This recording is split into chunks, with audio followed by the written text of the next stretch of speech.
جی بلاول صاحب، آج آپ نے اسلام آباد میں نیب زدگان کے اعزاز میں ایک بہت بڑا سارے نیب زدہ اکٹھے کیے ہوئے ہیں. ان کے لیے آپ نے بڑا کھاؤ پیو پروگرام افطار رکھی ہوئی ہے. بڑی اچھی بات ہے، سب کو اکٹھا کر لیا، سب نے دیکھ لیا. لیکن آپ کے حلقے کے 8 زدگان کے بارے میں آپ کا کیا خیال ہے؟ وہ بھی آپ کا انتظار کر رہے ہیں.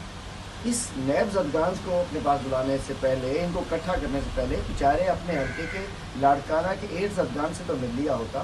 ان کی تو خیریت دریافت کر لی ہوتی، ان کے لیے کسی ضیافت کا اہتمام کر لیا ہوتا، ان کے لیے کسی کیمپ کا اہتمام کر لیا ہوتا، ان کے لیے کسی علاج کا اہتمام کر لیا ہوتا. وہ سب ڈھونڈ رہے ہیں، وہ سب ڈھونڈ رہے ہیں. لاڑکانہ کے 8 زدگان آپ کو ڈھونڈ رہے ہیں.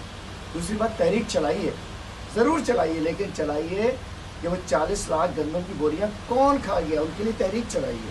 تحریک چلائیے کہ تھر میں سینکڑوں بچے کس کی وجہ سے جان سے چلے گئے، ضرور تحریک چلائیے. تحریک چلائیے کہ سندھ میں زکوٰۃ کا فنڈ کون کھا گیا، ضرور تحریک چلائیے. تحریک چلائیے کہ سندھ میں ہزاروں اسکول کیوں بند پڑے ہیں، ضرور تحریک چلائیے.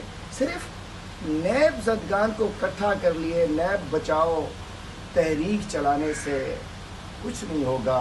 چاہیے سندھ کو کس انداز سے تباہ و برباد کر دیا گیا ہے. آپ کی حکومت میں جا کے سندھ والے آپ کا انتظار کر رہے ہیں. چلے پورا سندھ تو اپنی جگہ، لاڑکانہ والے آپ کے منتظر ہیں.